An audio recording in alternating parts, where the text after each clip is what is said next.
Love on set. Every part of my life is connected to Potter and to Leaves Den. Daniel Radcliffe, Harry Potter, said, referring to Leaves Den Studios in England. My first kisses connected to someone here. My first girlfriends were here. The actor dated Harry Potter production assistant Rosie Coker from 2011 to 2012. All aboard. When asked about his most challenging Harry Potter scene, Rupert Grint, Ron Weasley, said, "There's quite a few. A lot of them involve keeping a straight face, which has always been challenging for me. And it's usually the most serious scenes. They're the ones that get you. I remember the train carriage scene does stand out because that just took days and days and days. Me and Dan really couldn't look at each other."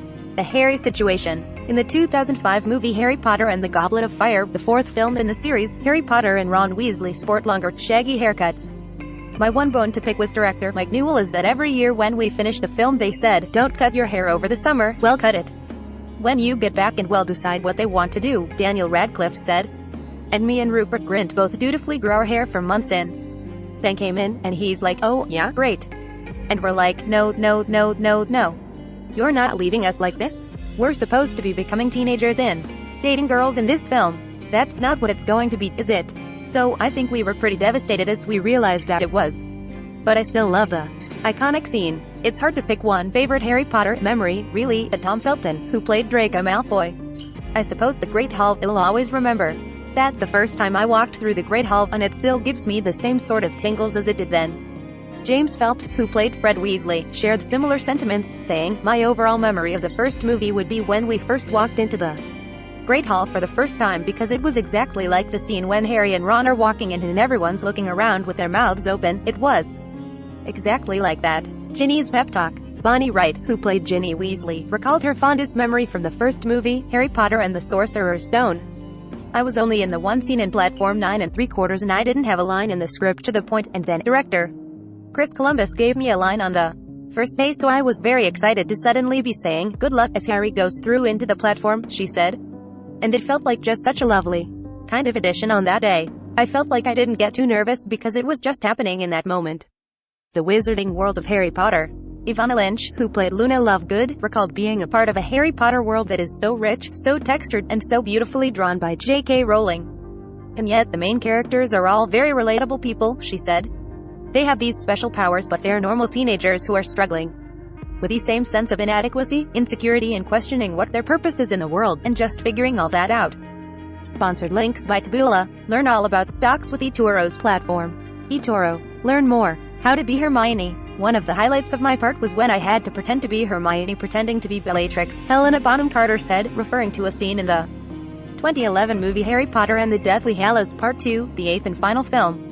"So that meant I got to not only act with Dan Radcliffe and Rupert Grint looking at me as if I was their age, which was really fun, but also, I really got to know Emma Watson because she gave me tips on how to be Hermione and..." Very poor choice of words. Lucius Malfoy's death spell towards the hero in Harry Potter and the Chamber of Secrets was unscripted. When Dobby was presented with a sock, it said in the script that I lift my wand and I get knocked off my feet, said Jason Isaacs. "I remember turning to someone I gripped going, 'Do you know a spell?' And he went, 'No, mate.' I said, 'Nothing. I am meant to do a spell.' And he said, 'Avada Kedavra or something.' So I started to say, 'Avada Kedavra,' and I got knocked off my feet." I got a mail back from thousands and thousands of people. People are still annoyed about it. "How dare you? You were going to kill Harry Potter." "I didn't know. I am sorry. I didn't know. Just let it be." Toughest scene. The Quidditch in the third movie, Harry Potter and the Prison of Azkaban. "I remember being one of the hardest days ever filming because it was in the rain," said Oliver Phelps, who played George Weasley. "So not only are you wet, but they also spray you with more water when you get up on the broomstick." And Teresa, giant fan, making it look like you're flying, so it's giving like a wind effect and it being absolutely freezing.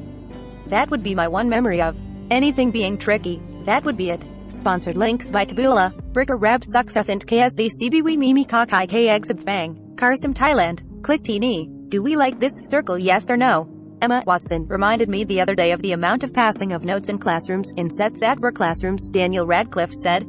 "It was very sweet. We did a lot of the stuff that you do in actual school, but just in a facsimile of school. We had a lot of those experiences still, but in this slightly bizarre way of through a set." Neville's legacy. Matthew Lewis said his character, Neville Longbottom, meant a lot to him growing up.